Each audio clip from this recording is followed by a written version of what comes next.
Кәсіби қазақ тілі пәнінен келесі 3-ші практикалық сабақты бастаймыз.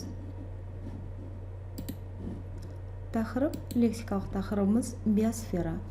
Яғни адам баласы ерте заманнан өзін қоршаған орта табиғатымен танысатындығы, ондағы аспан денелері, күн, ай, жұлдыздар туралы, жер бетіндегі ауа, су, жануарлар мен өсімдіктер туралы бір шама білімдерін жетілдіргендігі, олардың түпкі тылсым құпия сырын білуге ұмтылғандығы жайында қысқаша мәлімет береді.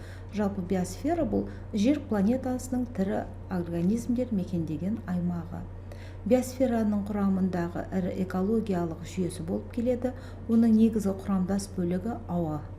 Ал бізге белгілі бұл ауа газдардың қоспасы, оның иісі, түсі жоқ. Себебі ауаның құрамына енетін газдардың түсі мен иісі болмайды. Тіршілік үшін аса қажетті оттек ауаның 1/3 бөлігін құрайды. Көмірқышқыл газының ауадағы үлесі оттегіден 700 есе аз. Ауа қоспасындағы ең көп газ азот. Ол ауаның 3/2 бөлігін алып тұрады. Яғни 78% азот, 21% оттегінің үлесінде. Осы кішкене мәтіннің негізінде біз бірнеше практикалық тапсырмаларды оқимыз. Мәтінді оқыңыз. Ауа неліктен қоспаларға жататындығын анықтаңыз. Біз мәтінге сай ауаның қандай қоспалардан құралатындығымен таныстық. Енді сол пікірді салыстырып көрейік. Ауа мұнда жазамыз. Қандай қоспалардан тұрады? Газдардың қоспасы ма? Жоқ әлде түрліше қосындылардан тұра ма? Және де басқа да пікірлерді толық сөйлем ретінде мұнда ойды аяқтап жазу керек. Содан соң өз пікіріңізді дәлелдеңіз. Келесі, сөйлемді дұрыс құрастырыңыз. Мұндағы әрбір мына ұяшықтар бойынша сөйлемнің сөздердің орналасу ретін айқындау керек. Мәселен, экологиялық жер жүйесі ең биосфера шарының ірі деген сөздердің тізбегі тұр. Біз енді осыдан сөйлем құраймыз. Бірінші биосфера 1. Жер шарының, демек жер 2, шарының 3. Ең ірі экологиялық жүйесі. Қаны тексеріп көрелік. Бұл жердегі берілген жүйелердің ішіндегі осылай бір-біріне орындарына қойып тексеруге болады. Енді мұны пікірді, сөйлемді қайта тексеруге болады. Мысалы, биосфера жер шарының ең ірі экологиялық жүйесі.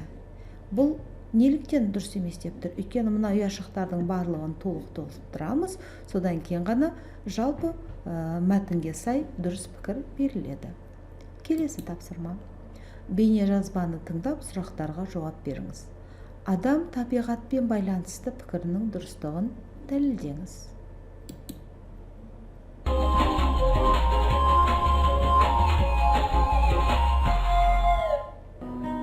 Алла тағаланың шеберлігімен ерекше жаратылған адамзат табиғатпен тығыз байланысты. Мысалы, бір жылда 12 ай болса, адамда 12 мүше бар. Бір жыл 365 күннен тұрса, Қытай емшілерінің айтуынша адамда 365 буын бар. Ал адам ағзасындағы қан тамырларын созатын болса, оның ұзындығы бүкіл жер шарын 2 рет айналып өтуге жетеді екен.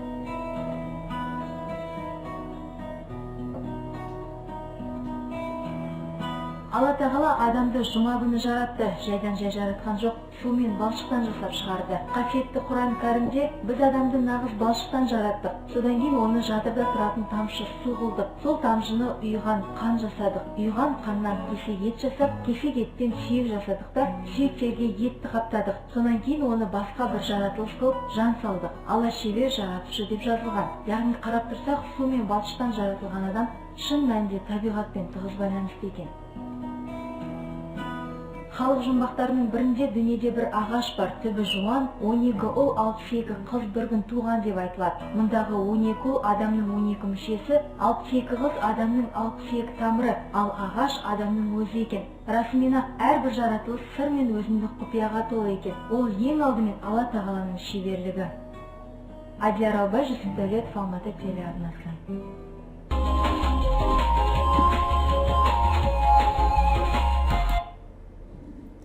Бейне жазбаменен таныстық. Енді бейне жазбаға сай 1, 12, 62, 365 сандармен байланысты ұғымдарға түсінік береміз. Мәселен, бір жылда 12 ай бар.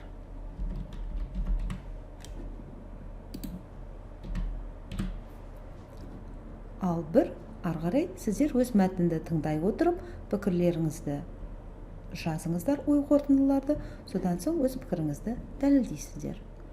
Пікірдің дұрыс я бұрыстығын сіздер өзіңіз тексеру арқылы іске асырасыздар. Келесі, ақпаратты иә жоқ деп толықтырыңыз. Ауаның түсі құбылмалы болып келеді. Жоқ. Қоршаған ортада тұтастық бар.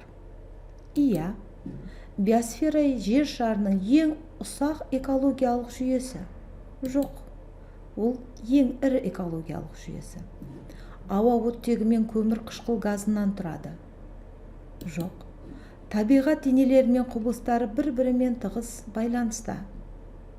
Иә. Ауаның құрамы тұрақты болғандықтан ластанбайды. Қоршаған ортада зат айналымы жүреді. Оттегі болмаса өмір тоқтайды. Енді тексеріп көрелік. Ауаның түсі құбылмалы болып келеді. Жоқ. Демек, мұнда ауаның түсі тұрақты деп жазуымыз керек. Қоршаған ортада тұтастық бар. Бұл дұрыс. Яғни дұрыс деген белгі түсті. Биосфераның жер шарының ең ұсақ экологиялық жүйесі. Бұл жоқ, олай емес. Демек, мұнда биосфера жер шарының ең ірі экологиялық жүйесі деген мәлімет беруіміз керек.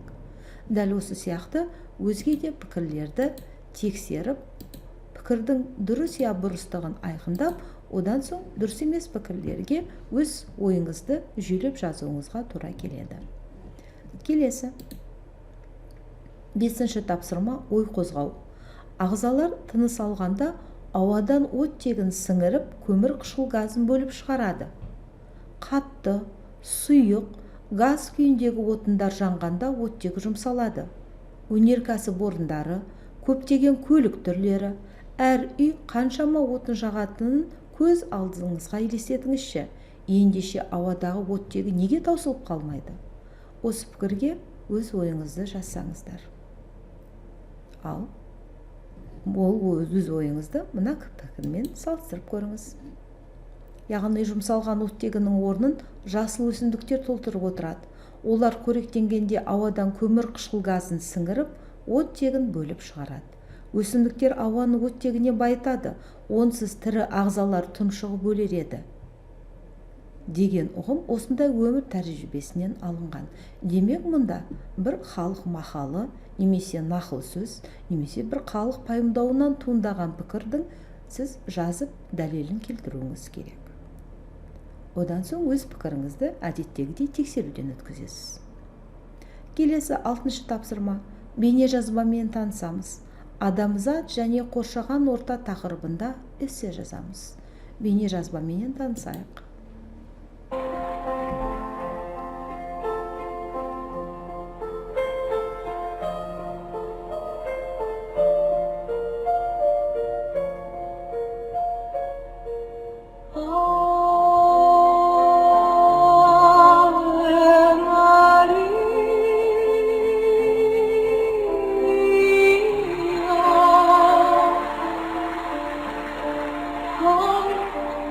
Sophie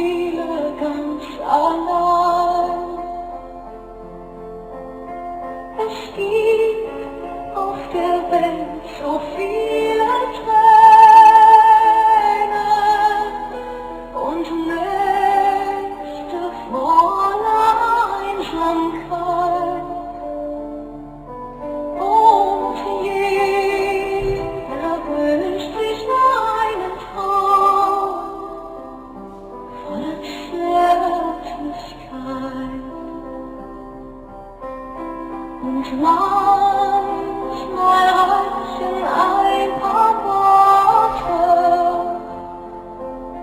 Only there's no life to find. A friend and mention their pointer, and hope is on their line.